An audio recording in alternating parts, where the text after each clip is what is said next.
Hello, everybody, and welcome to another beautiful Thursday morning. You're listening to Bhavani at iEat Green on the Progressive Radio Network. I have a great show for you today. Jennifer Gaddis will be joining me.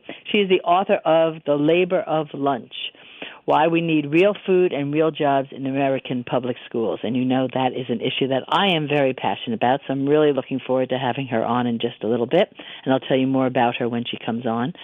But first, I want to share with you some things in the news, some ways you can take action, and of course share this week's recipe with all of you. So starting with taking some action, or actually let's talk about what's in the news first. Are we living in a military fascist country? I'm just not recognizing my country anymore.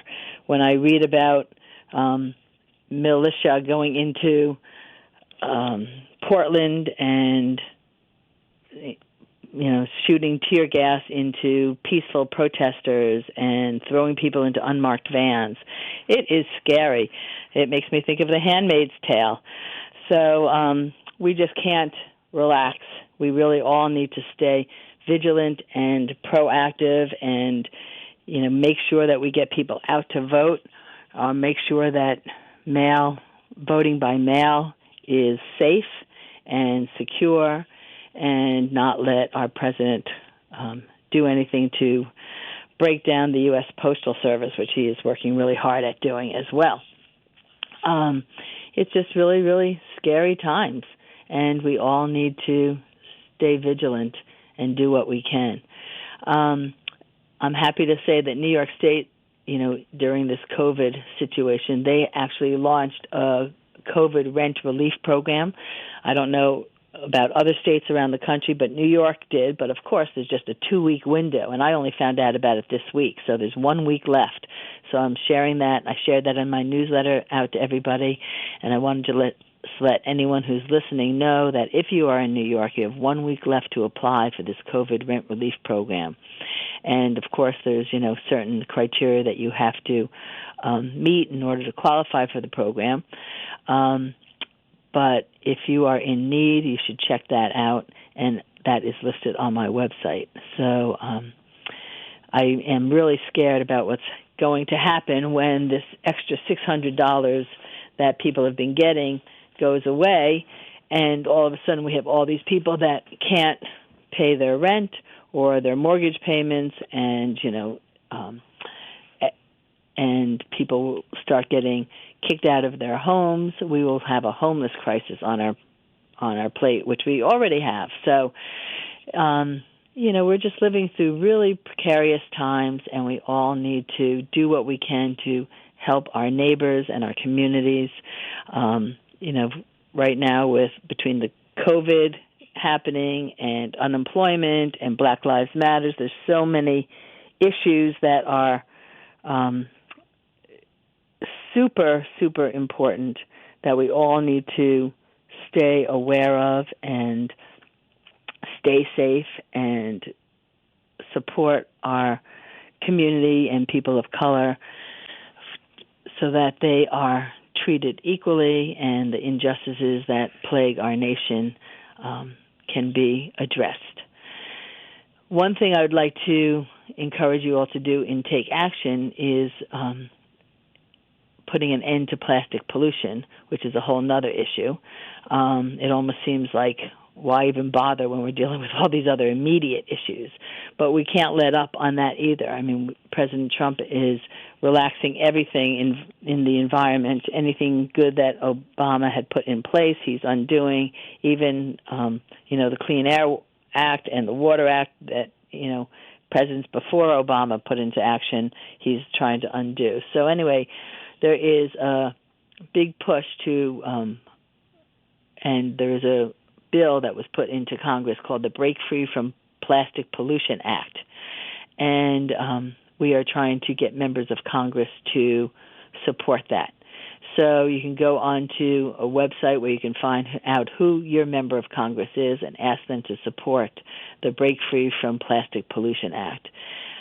We really need to address this issue as well, because I'm sure you all have heard, I know I have shared it, that we all eat about a credit card's worth of plastic a week. It is in our water, it is in our food, it is in our fish, it is in everything, these microbeads that just, that don't even get filtered out in our water system. And if plastic's getting through, you can imagine what else is getting through. So that really needs to happen. And then there's also a local farm act that has been introduced to Congress through Senator Cory Booker, and we want to get Congress to support this. This is addressing food insecurity. The pandemic has made it much worse. Right now there's 41 million people who are facing food insecurity, and more than a third of households with children under the age of 18 have reported that their kids are not eating enough because they can't afford the food. And I think I even read that a quarter of all households without children have reported that they don't have enough food. So food security is a real issue, and at the same time, our local small family farmers who depended on selling their crops to schools and farmers markets and institutions and restaurants, they've been struggling to maintain their sales through this pandemic. So this bill will help support the small family farmers as well, and not big ag. So please look at my website and undertake action and sign that petition as well. Very important. And now I want to share with you my recipe this week, and I'm really excited. This week I made fonio. How many of you have heard of fonio? Fonio is an ancient grain that has been harvested and been eaten in Africa for over 5,000 years. And I first heard about it years ago, although I had forgotten about it. But Chef Pierre Thyme, who is a chef from Senegal, he was a guest on my show a few years ago, and we talked about the grain fonio and how, it's just unknown here completely. So he started a company where he's importing fonio to stores, and I was able to find it in Whole Foods. So I cooked some up. I made a Fonio Pilaf with some fresh herbs, sautéed vegetables. I even threw in some raisins that I soaked and some almonds. So it was so good. It's similar to couscous. It cooks up really fast, except it's gluten-free, and it's a whole grain. So here you go, Fonio Pilaf. 1 cup of fonio, and like I said, you can buy it in packages at Whole Foods. And he actually even sells packages of already flavored fonio, but I wanted to, for my first time using it, I really wanted just to use the plain fonio and see what that was like before I doctored it up. So 1 cup of fonio, 2 tablespoons of olive oil, 1 onion, 2 carrots, half a red pepper, a half a zucchini, 1 teaspoon minced garlic, a half a teaspoon salt, 2 cups of boiling water, a 1/4 cup of fresh parsley, a 1/4 cup of chopped dill, a 1/4 cup of almonds, and a 1/4 cup of raisins. And I want to let you know that 1 cup of fonio makes 4 cups of cooked grain. 4 cups. So I started by, in a saucepan, I sautéed, or actually used my cast iron pan, I sautéed onions and carrots in olive oil for about 3 minutes until they started getting soft. Then I added the garlic. Then I added peppers and zucchini and sautéed that for another 5 minutes until the vegetables were soft, being careful and mindful not to let the garlic burn. Then while I was doing that, I poured a little boiling water over the 1/4 cup of raisins and let that soak for about 10 minutes just to soften the raisins, because I wanted to add to the dish, but I did not want having hard raisins in there. So soaking it just brings out the plumpness and juiciness of the raisins.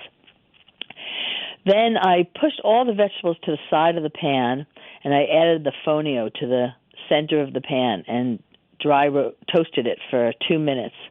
And then I mixed it up with the vegetables and continued sautéing that just for a few minutes. Then I added the boiling water and the salt to the pan and covered it. Reduced the heat and let that just simmer for only 1 minute. That's it. That's right, 1 minute. That's it. Then you turn off the heat and let it sit for another 5 minutes, which, like I said, is very similar to how you do couscous. Let it sit for 5 minutes with the cover on. Then when I took the cover off, that's when I added the parsley, dill, the raisins, the nuts, and I mixed that up, fluffing it up with a fork. I saved a little parsley so I could garnish the top, and that was it. Super easy and super, super delicious. So give it a try. I recommend it. And now it is my pleasure to introduce this week's guest, Jennifer Gaddis. She's the author of the book, The Labor of Lunch, Why We Need Real Food and Real Jobs in American Public Schools. And Jennifer is an assistant professor of civil society and community studies at the University of Wisconsin-Madison. And she got her PhD in environmental studies from Yale University in 2014. Her research on school lunch programs has appeared in numerous journals, including Feminist Economics and the Journal of Agriculture, Food Systems and Community Development, and in popular media outlets such as the New York Times, Washington Post, USA Today, and Teen Vogue.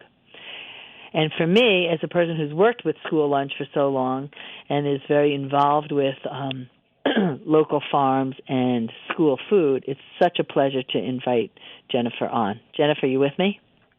Yes. Thank you so much for having me this morning. Sure. So did I pronounce your last name right? You did. Thank you. Great. Okay. So I thought maybe we could start by you just giving my listeners an overview of the history of school lunch, because it has not always existed. So maybe you could share a little background with everyone first. Sure.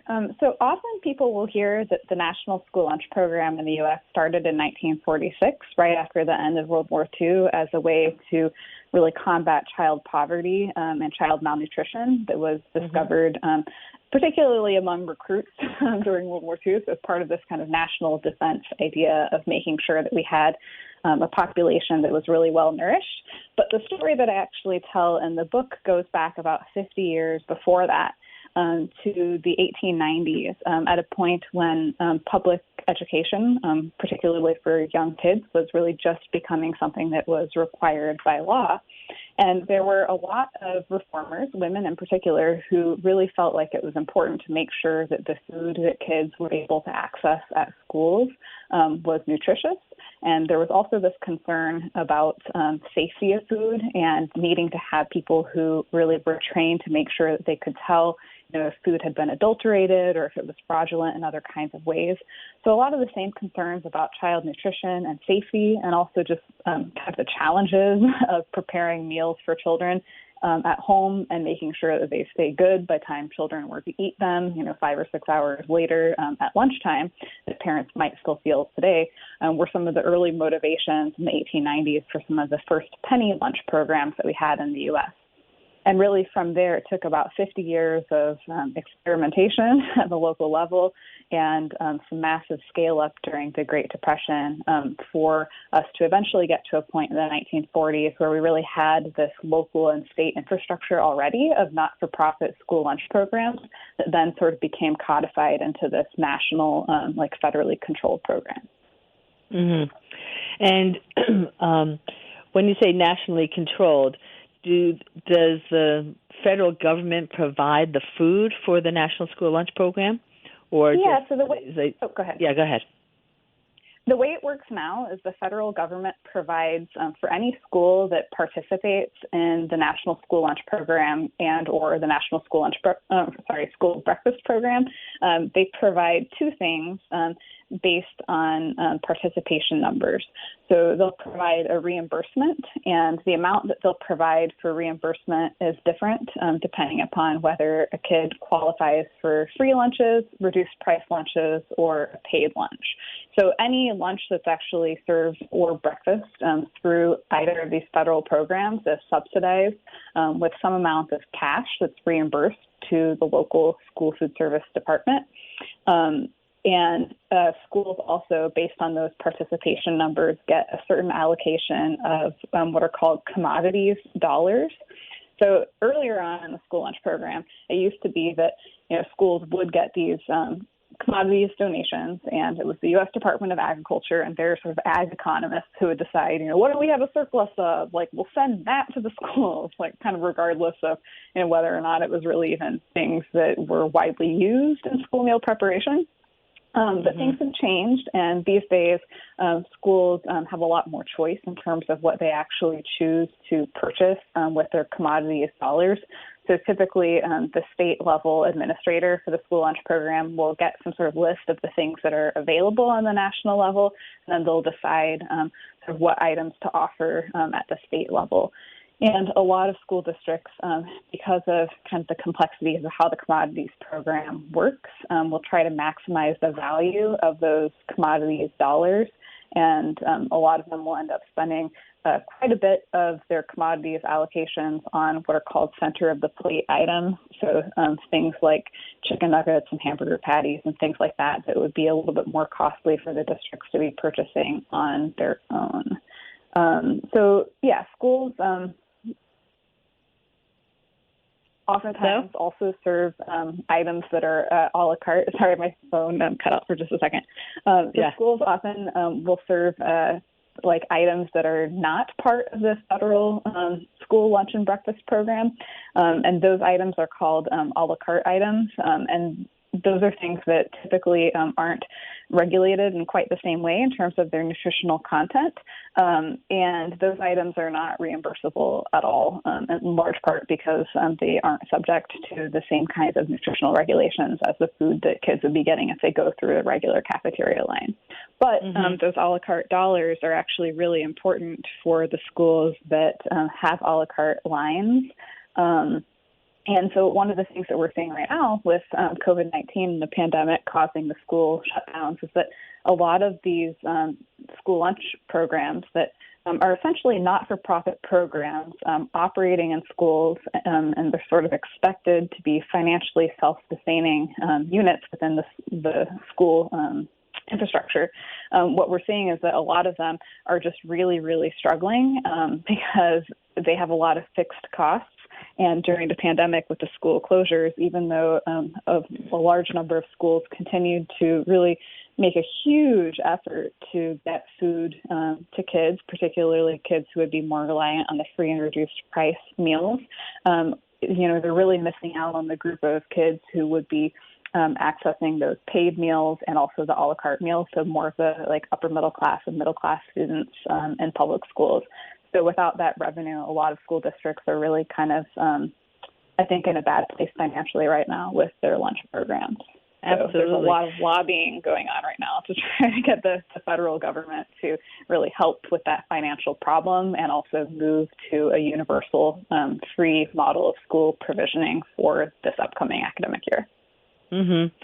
As far as a la carte items, though, as in my school district, which is not mine, but the one that I work in, which is Glen Cove City Public School, even though the a la carte items are not reimbursable, they still have to meet certain standards. They have to have a certain amount of, or they're not allowed to have a certain amount of salt or sugar or fat. They do have some regulations, and one of the things that is so tricky is that they might cut back on the salt for the school Fritos, let's say, but if a kid goes to a store and buys Fritos because it's similar packaging, the one in the store, so often, the kids are have loyalty or name recognition. They want the same thing, and the ones in the store are not limited. And a lot of times also when they take out the salt, they add more sugar in order to compensate for the lack of flavor. So, I have found that... Go ahead. Go ahead. I was just going to say that's a really big problem. And for those who really haven't followed school nutrition policy very closely, that was a change that was enacted during the 2014-2015 school year, something called the Smart Snacks Rule. And really, I think before that point, there wasn't federal legislation that provided nutrition standards for those a la carte items. I think individual school districts have long used wellness policies to kind of put stricter nutrition standards on a la carte, but there wasn't any kind of federal rule until 2014. And I think at that point, what we saw is exactly what you're describing, which is manufacturers, still wanting to have their branded products in schools because it's a great place for them to kind of, reach a young audience and like hook them in terms of like brand loyalty. And what a lot of them did was essentially reformulate in ways that don't necessarily comply with what a lot of people would view as being nutritious, like you said, substituting sugar for salt. Like if we look overall holistically, at the item, it's like maybe it's better in some areas, but it's certainly not, I think, as good as it could be. And the big issue there, too, is a term that some people may have heard and others not, is copycat snacks. So that's something that a lot of people like within the public health community have been really critical of, is this idea of these manufacturers using the same brand logos and sometimes even having the exact same like named products in schools. And then those healthier versions of the products aren't even available in the commercial retail environment. So even if families wanted to have the healthier version that's served in schools, it's not accessible. So when people are going to shop and buy their own food, what they're actually getting is, a product that is largely going to be cheaper for the manufacturer to produce, but less healthy for the consumer. Mm-hmm. I've also seen where they've just made the packages a little smaller to meet the standards. Right. But kids will go in and buy 4 packs, and sit down to, instead of buying lunch, they sit down to like 4 bags of Doritos or something like that, and I mean, there's no criteria for the artificial flavors or colors or preservatives or any of that stuff. I mean, it's just salt or sugar or so. Yeah, and interestingly, like when I started doing research for this book, it was in like 2010, I believe. And I remember going, the first time I went to the big national food show that the School Nutrition Association puts on, lots and lots of food service directors around the country come to that, and manufacturers will show them their new products and kind of talk about things and try to get them, to, buy whatever branded version of products that they have for their school cafeterias.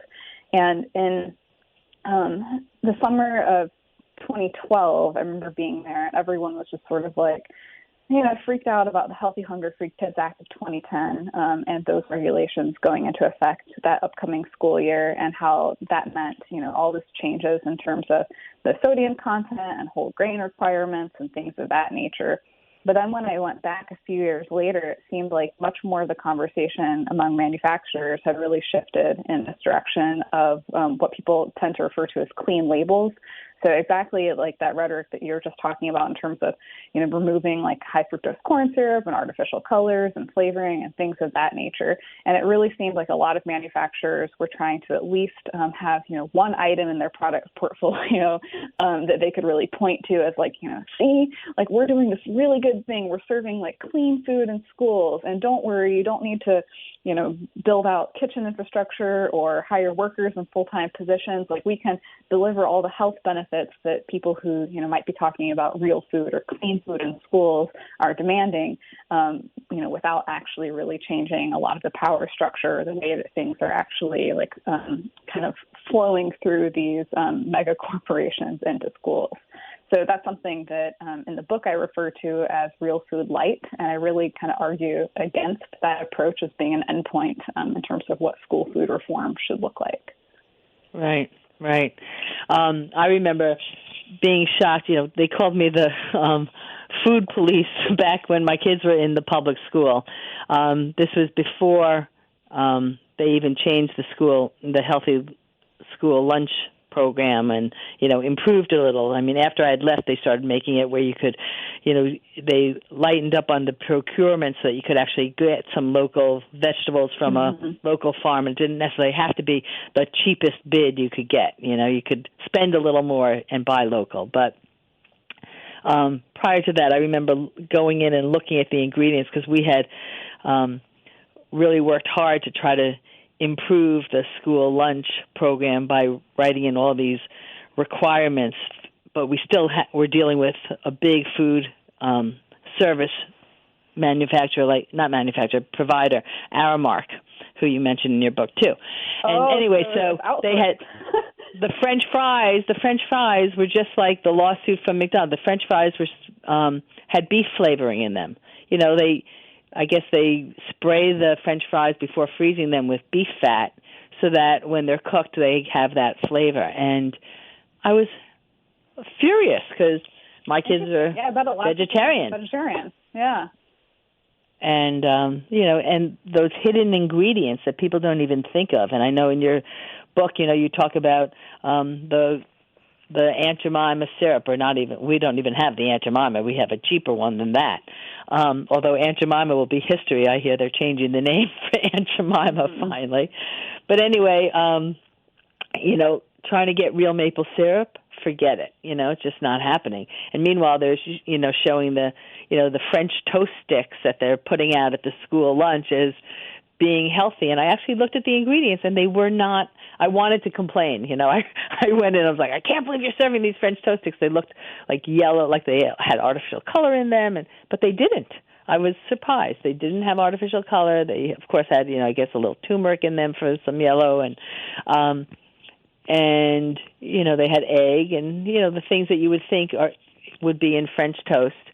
So the French toast sticks themselves weren't that bad, but the syrup that they were serving with it was poison. And it's just infuriating. It's like when they put out a salad bar with fresh vegetables and then they put, some, I forget the names of those big gallons of like Russian dressing and ranch dressing that are so unhealthy. And they put those out on the salad bar. So we've got a lot of work to do, right? I think you raised some really important points, and I'll just touch on a few of them in response. So you mentioned that the school that you had worked with was outsourced Aramark, and that's something that I think a lot of people don't necessarily realize how widespread that practice is or how controversial it was in the beginning. So the best estimates that I've seen show that about 17 to 20% of school districts at this point in time have outsourced their food service departments to these private for-profit management companies. So the big three, as they're known, are Aramark, Chartwell's, and Sodexo. And these companies typically have contracts not only with K-12 schools, which are probably their least profitable market, but also with colleges and universities and prisons and other kinds of institutional food service. And one of the ways that they are really able to, I would say, find profit in a not-for-profit program is by relying on their close relationships with big food manufacturers and, having these contracts where they're really buying in such high volume that they're able to get, cheaper food for the schools. But I would say that, that is a problem if we're thinking at all about trying to create more community-centered or resilient or, eco-friendly kinds of food systems, because that model really just, I would say, reinforces kind of big factory centralized production versus the kind of farm-to-school programs or geographical kind of preference that you were talking about earlier. So there's been this real movement for what's called values-centered procurement. And I think that, that could mean a lot of things in different places in terms of the priorities that communities hold about how they want to use their public school food dollars to support different kinds of food systems. But when you have outsourced to a company like Aramark or Chartwell's or Sodexo, you lose a lot of decision-making power as the district, I would say. And the other kind of main area where these private management companies tend to find profit is really in reducing labor costs. Oftentimes, once they have contracted with a district, they're able to hire food service employees directly through the management company instead of through the school district. So they are able to do a lot more sort of creative things to reduce wages and benefits. And, that's something that really degrades job quality in communities around the country. So I kind of think that, in some cases, yes, these management companies might be bringing a certain level of efficiency or expertise, but it does tend to come at a cost to communities. And then the other thing that I would say is, part of the reason why these companies became really prevalent in the first place. They weren't even allowed in schools until 1970. It was something that a lot of the kind of early founders of these not-for-profit school lunch programs really cautioned against doing. But one of the big reasons why they were allowed into schools was because they promised to basically deliver like cheaper, better services. And I think that throughout the history of school food in the United States, like we've always expected both food and care for children to be cheap. And that cheapness really comes at a cost. So one of the big things that I try to do both in the book and in my more public scholarship is really to try to get people to rethink like these hidden costs of cheapness and to imagine what really could be possible in terms of generating public value if we were to use our school food programs differently. Mm-hmm. You know, when you talk about cheapness, I think, you know, across the board, it's almost like we don't value our children the way we should. I mean, you know, we're also looking for daycare centers should be cheap. You know, paying for watching our kids are cheap. I mean, people pay more to have their dog walked than they're willing to pay for someone to care for their child. You know, and it's you know, it's just, and teachers. You know, we just are not valuing what's the things I think that are so important. You know, I joke about, well, I don't joke, but my daughter who has a PhD who, you know, works in a museum makes half of what, you know, her brother makes who, you know, just has an undergraduate degree, but he's in sales, you know, and so it's just what's valued in this country is just, you know, backwards. And I don't know where we start to change that around, but, the school lunch and school food, and as we know, nutrition is so important, and getting the nutrition back into the school. So often you talk about the lunch ladies, and you know people always joke about lunch ladies, and they're critical characters both in the feminist history of the school lunch program. Can we talk a little bit about the school lunch lady, and are they real, imagined? What? I mean, I could certainly add some to that, but let's talk about what you write in your book about the school lunch ladies. Sure. So one of the things that I would say is that there's this sociologist, Ashley Van Leap, whose work I read that really, I think, shaped a lot of my thinking in terms of just some of the observations that I had when I was spending time in kitchens and cafeterias across the country doing research for this book. And what she did was she actually looked at representations of lunch ladies in popular media, so things like, Adam Sandler and like The Simpsons and stuff like that. And what she found is that there's actually kind of two ways in which lunch ladies are portrayed. And at first it seems really contradictory, but then it kind of makes sense. So the two ways are the mother and the witch. So in some portrayals, like the lunch ladies is like very, very nurturing, feminine presence who, provides comfort to kids through food and through interpersonal interaction. And in the other archetype, the lunch lady is this like nasty looking, mean woman who serves like food that's like, you probably shouldn't even classify it as food. So like this question of like how these two archetypes like seem to coexist together is something that I really wanted to dig into a little bit more deeply. And, when I would talk to people about my experiences with cafeteria workers who just really cared so much about the kids that they were feeding and who would make sacrifices, sometimes using like their own wages to cover the cost of students' meals, like sometimes, just coming in early or working late to make sure, they're not being paid for their time, but they knew that the work needed to be done in order to really meet the kids' needs. Like I saw so many examples of workers going above and beyond, or, refusing to stand up for their own like labor rights because they were worried about how that in the short term could potentially have negative impacts on the kids. So I was seeing kind of all these positive stories that I wanted to reclaim and highlight.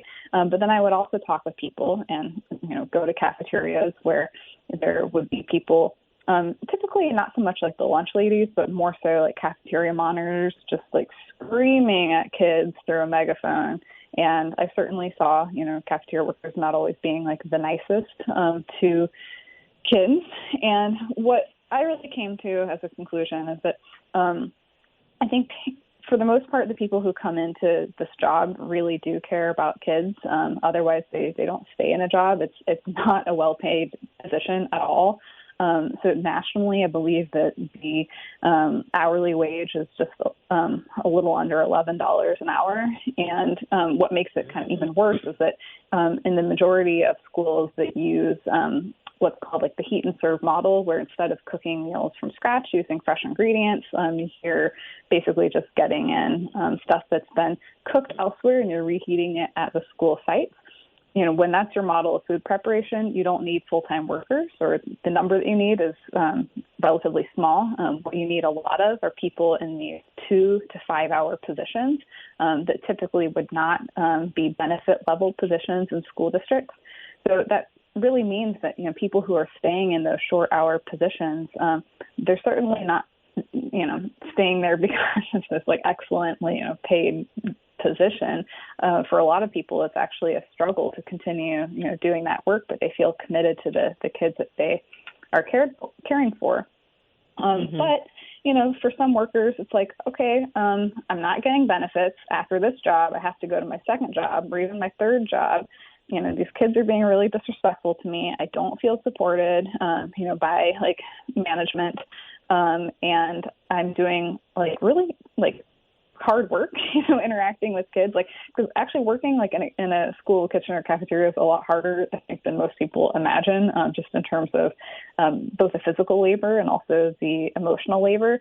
So I think for some workers, it can start to feel just, really like alienating and disempowering that, they are showing up and for what, and especially in contexts where they don't really have a lot of decision-making power in terms of how the kids are actually being brought into the cafeteria or, what the management looks like. And in particular, I talked to a lot of workers who really disagreed with the policies that their local school districts had surrounding how unpaid meal debt was handled. And if they had to do something that they considered shaming of the kid, for instance, like throwing away their lunch tray or giving them a cold cheese sandwich instead of like the regular cafeteria meal. Those are things that really weighed on a lot of the workers emotionally in terms of, how they would be harming the kids. So I do think that there can also be this phenomenon where, otherwise caring workers through like the environment and the conditions of their jobs start to become really alienated over time. And then that's kind of how we get to this point of, not having the nicest workers in the world as a subset of like the cafeteria workforce. But I think that the story that I really want to tell in the book is much more kind of highlighting all the different ways in which cafeteria workers do much more for kids than most people give them credit for. And I also really want to try to bring to the conversation just this idea of what's actually possible when we start to transition more and more of these jobs to full-time instead of part-time. And when we start to empower cafeteria workers as, educators and to recognize them for doing the kind of emotional and care work that so many of them want to do for kids in our schools. But I think that would be so amazing. It's like I was brought in as the farm-to-school coordinator, but with the goal of trying to help the school transition to more scratch cooking. But it's like you don't know where to start because, as you said, the majority of them are part-time. The school district doesn't really want to give them more hours and have to give them the benefits. But right now, their time is full just unpackaging the boxes, laying things out on sheet pans, putting canned fruit cocktail into 4-ounce cups for the portion control. It's just busy work, work that really anybody can do and the reality is the majority of the women that are in the cafeteria I work from, they're from Italy. They're great chefs. Oh, I mean, they're home cooks, but they absolutely could do what needs to happen for scratch cooking, but they can't with the amount of time that they have. They are busy from the minute they get there to the minute they leave, just in putting together the frozen food that they're defrosting, laying it out. I mean, it's unbelievable. I want to hear how you address it in the book, but let's take a couple-minute break. And when we come back, I'd love to talk about how we could fix school food, your dream, and and scratch cooking and how we can actually help to make that happen. And there's so much in your book. It's just so wonderful. So everyone who's just joining us, I'm talking with Jennifer Gaddis about her book, The Labor of Lunch. And don't go anywhere. You're listening to Bhavani at iEat Green. We'll be right back. Hi, I'm Gary Noll, and I'm happy to be just one of the many voices speaking truth to power every day on the Progressive Radio Network. We have dozens and dozens of the finest minds in the United States, people who've spent their careers helping, first and foremost, bring justice to issues. Ralph Nader, Jimmy Dore, Gerald Salante, Utrice Lee. From all communities, we look at what is the truth. We are not right. We are not left. We're not card-carrying members of any party. We may have been at one time, but today we're just looking to how we can cut through all of the nonsense. Occam's razor, the philosophy of cut through it and get to the truth of it. And generally, it is the most direct and honest answers, and that's what we seek. Because progressivism is to seek the truth without having to first monitor it with some ideological identity. No, the truth doesn't need an ideological identity. It just needs good spokespersons to bring it to you. And we have that at the Progressive Freedom Network. We challenge Big Pharma. We challenge the big industries like Monsanto and DuPont. We challenge Wall Street and the banking community and the energy cartels, nuclear, and high gas hydrofracking. We challenge all of them every day, 24/7. This is a place to come if you can handle the truth. PRN, Progressive Radio Network. Progressive Radio Network. The Thinking Person Station.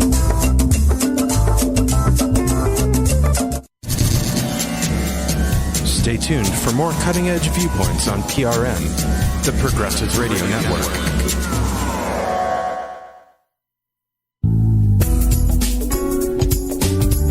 This is PRN, the Progressive Radio Network.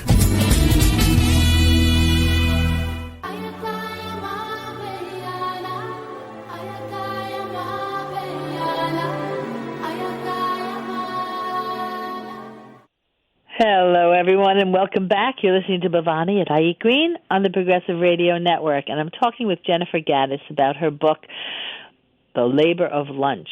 And we were just getting ready to talk about real school food, how we can fix the school food and get our cafeteria ladies to do some scratch cooking. So, Jennifer, where do we start? So it's a really big question, but I will say the title of my book kind of, I think, gives away where I think we need to start, which is actually focusing on like the labor and labor structure of how school food is prepared in the United States.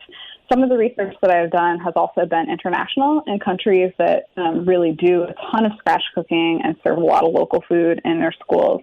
And something that I've really, I think, noticed about the conversation in the U.S., particularly when I started this research in 2010, was that, there seemed to be all this energy around farm-to-school programs, so starting school gardens and sourcing food locally, and this conversation about getting healthier food into schools. But at the time, it really seemed like there wasn't a ton of discussion, at least in academic or policy circles, about the need to really invest in labor. So by that I mean the equipment and the time and the infrastructure and the people necessary to actually transform raw ingredients into finished cooked school meals. And I saw so many schools when I was traveling around the country for my fieldwork that really cared about trying to support local farmers and get local food into their schools, but they were pretty limited in terms of what they could do. They might be able to, for a few months out of the year, serve some raw vegetables on their salad bar, but without the ability to actually be cooking in their school sites. It's hard for them to do a whole lot more than that, or maybe, serve an apple or a peach or an orange, whatever it is maybe grows locally for the fruit component. So I started to really see that the schools that were cooking from scratch were able to do so much more in terms of sourcing food locally and controlling the kinds of ingredients that went into the food. You mentioned earlier, some of these chemicals that are, just in packaged processed foods, like, across the whole food system. And I think that schools, I think that we really need to be focusing on just generating what I call community-based culinary capacity, so the actual ability to cook from scratch. And I think that also can help us in terms of addressing some of the racial justice aspects of what's going on in public schools, where there's a lot of criticism of the dietary standards and what's served in school cafeterias as really being, a reflection of whiteness and white supremacy. Particularly, if we look at milk, like cow's milk is the only reimbursable beverage in like federal school meals, but we have so many students who are lactose intolerant.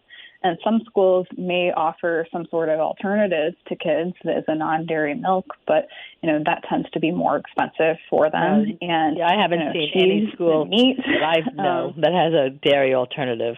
And they won't allow water either, which people have asked. Yeah. So I think that there are a lot of things that really don't align particularly well in terms of meeting the needs of communities and the diversity of what the student population actually looks like in our public schools today. So I think if we were to move to this model of actually having more community controls through scratch cooking, it would really create a lot more abilities for us to have school food programs that really reflect and celebrate the diversity that exists in schools today. But if you don't have scratch cooking, you can't do that, because most of these like big manufacturers, they want to make, the least offensive product to the, most people so they can easily sell it to the national market. So I think that focusing on scratch cooking is a really important thing. And with scratch cooking, an added benefit is that you really start to create more of these full-time jobs for people. So one of the districts that I spent a lot of time in is Minneapolis Public Schools. And I think that they're a really good example of a place that had prepared basically a little pre-packed kind of TV dinner style meals in a central kitchen, and then started to build like on-site kitchens at all of their schools. And they started to see that teachers and kids and so many more people were actually eating once they moved to this model of on-site production and really like amped up their like real food efforts. That they were able to convince the school board to invest in expanding that model across the whole district. And I think something that they've really seen is that they are able to recruit and retain staff at a much better rate than most school food service operations. And the kinds of jobs that they're offering people allow them to actually stay in those jobs longer and to only have one job instead of 2 or 3. And one of the reasons why I think that's important, I think we should care about labor no matter what and people's ability to live. But if we're thinking about this kind of from the public health investment of school food, a lot of the research on taste and taste formation shows that it's really important for kids to feel like they're in a safe environment and that they have like a trusted, well-liked person when they're being introduced to new foods that might be unfamiliar. So if you have a lot of turnover, particularly, in these shorter hour positions in the lunch line or the cashiers, what you end up having is just a lot of adults sort of rotating through the kids' lives. And it's harder for them to, feel like, oh, I really like and trust this cafeteria worker. So even though this food item maybe looks weird to me, I'll trust her, I'll try it. It's a lot harder, for them to have that sense of trust or to feel like, oh, I didn't really like that. And I can just, be honest with this person and, give feedback. So I think that, really having that relationship is actually very important if we're thinking about using school food programs as a space in which we're introducing, kids to a wider range of foods than they might be able to get in their home environment. And there's been some studies that really show that, particularly for low-income families, it's risky, buying foods that your kids aren't necessarily familiar with, because you can't necessarily afford for them to, reject whatever you're offering them the 6 or 8 or more times it takes for them to, develop more of a liking for that food if they ever do. So in some ways, the school lunch program can play this really important role in really reducing the financial risk, particularly for low-income families in terms of introducing kids to different kinds of fruits and vegetables and other foods. So you asked this question of how do we fix it? I think investing in labor, and one of the I think we also need to invest in having our school food program actually be treated as a part of like the educational enterprise of public schools. Yes. So I think the places that I've gone that have universal school lunch programs in which everyone participates are a lot higher. And in the U.S., we have about 30 million kids every day who participate in the National School Lunch Program in ordinary times, not necessarily pandemic times, and about another 20 million kids who have this program in their school but who opt out. So they either buy something from the a la carte line, or if they have the ability to leave campus, they might do that, or they bring a lunch from home. So those 20 million kids who are opting out are disproportionately from upper middle class and middle class families. And I wrote about this actually, I think in February, in an op-ed for the New York Times. And the big argument that I'm making there is that essentially, like when we have all of these upper middle class and middle class, kids opting out of the program, it makes it really, really difficult for us to ever generate the political will to truly invest in this program in the way that we need to, because I think for a lot of the upper middle class and middle class families whose kids aren't participating in the program, it's sort of out of sight, out of mind.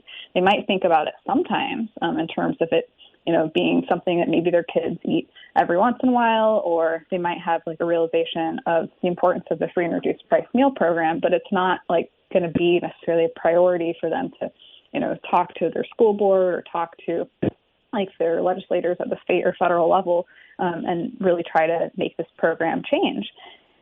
So I think that a lot of the places that I've been that do have universal school meal programs, they're able to do so much more in terms of actually treating school lunch as an educational part of the school day, because everyone's participating. So you can actually treat it like a class.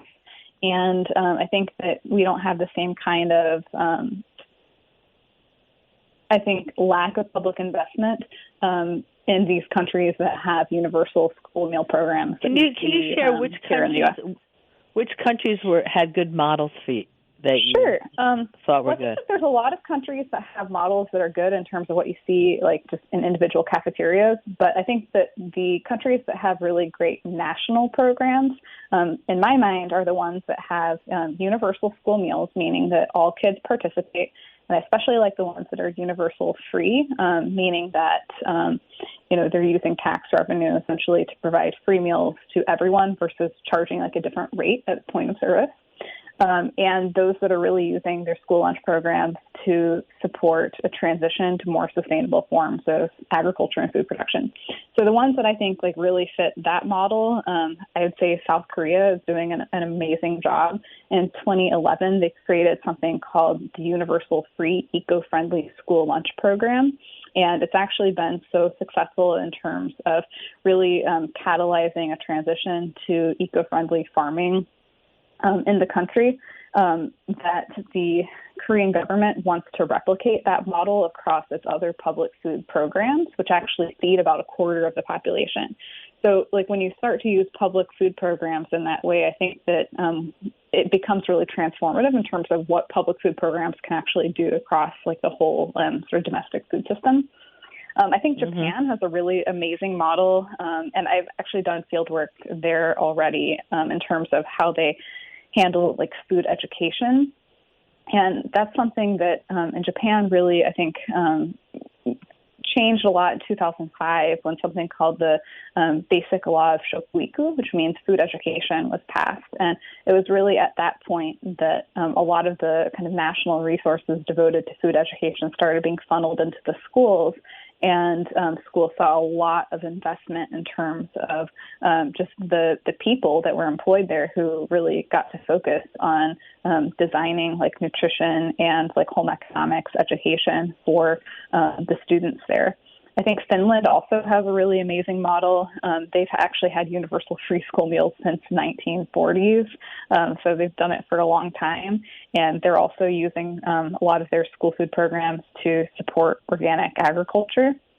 And then I think that as far as more kind of global South countries go, Brazil has a really interesting model because they not only have universal free school meals in all of their public schools, but they actually have a law that says that schools that participate in this national program have to source at least 30% of their ingredients from like smaller scale family farmers. So they're really trying to support land tenure and the ability for people to stay on the land and food sovereignty through like that baseline threshold. And that's very different from the U.S., where we sort of say, hey, it's great if you participate in a farm-to-school program, but it's certainly not required. And, like, right now, most of the additional money that schools would get for doing local sourcing or for, privileging smaller-scale farmers is something that they would get through a grant mechanism, whether it's like a USDA farm-to-school grant or a grant from some sort of private foundation. It's not something with the kind of rare exception of there's a few states that have like a 10-cent per meal kind of incentive. But most places, you don't really get, like, I would say a strong, like, regulatory, incentive to be doing this kind of sourcing. So there is no, you don't. And even my school grant, I am paid through the New York State Farm to School Grant Program. It does not cover food. It's a grant program for the farm to table, but it's supposed to encourage scratch cooking, and there's money in there to buy new equipment if we need new equipment, pay my salary, do some training to the staff, but it does not pay for food and local procurement. So, I have to buy vegetables from New York State, but the school district has to pay for that. And the school district doesn't necessarily want to pay for that. So it's right. It's really, so not in a good place. I would encourage. Sorry, I was just going to say, I know we're probably at time, but that's where I would really encourage people to support the Universal School Meals Act. So this was introduced in October by Ilhan Omar and Bernie Sanders. And what I really, really love about this act, and why I would encourage your listeners to be vocal about supporting it, is that it would not only convert the U.S. National School Lunch Program into a universal model, would also increase the reimbursement rate of what schools are getting based on each meal that they serve. So they'd actually have more money to cover like the cost of labor for scratch cooking. And importantly, it sets an incentive mechanism where any school district that sources at least 30% of food locally would get an extra I think it's actually 30 cents. I might be wrong on the, I can't remember the exact amount. Well, I know New York State does have that also, where if we got 30% of our, sourced 30% of our food from New York State, they would get a big reimbursement that would make up for the extra food cost. But the one thing that would put us up into that range would be being able to get milk from New York State, but there's no milk. There is no milk in New York State available on Long Island that's distributed to Long Island that in those little cartons that we can get. It's just, I've looked into it. It's so complex. It is. It's so like frustrating. Most of these so barriers, frustrating. You would never imagine them until you encounter them. Yeah. I think that's the other thing with this being a national program is that there's so much local variation. So I think that there's a lot of stuff that needs to be figured out. But I think until we really have a lot of political will to be investing the necessary resources into this program, it's going to be hard to really transition to a different model. So that's where, along with my book, I did develop a community reading guide to help people kind of have some understanding of how to organize around these issues, both Will you send that to me and I will share level. it? Send that to me and I'll share it on my website newsletter, because we are, believe it or not, out of time. I'm going to have you come back because we didn't touch on so many things that I want to talk about. So maybe I can get you to come back sometime soon. Sure. Thank you so much for having me. I really enjoyed chatting with a kindred spirit about the issues. So thank you so much, and thank you for your work. It's just so important. And everybody out there who's been listening, I've been talking with Jennifer Gaddis. Get her book, The Labor of Lunch. Educate yourself about the school lunch program and help us support this Universal Free School Meal Act. I'm so excited to hear about that. So have a great rest of the week, everyone. You've been listening to Bhavani at iEat Green, and I will see you again next week. Bye for now.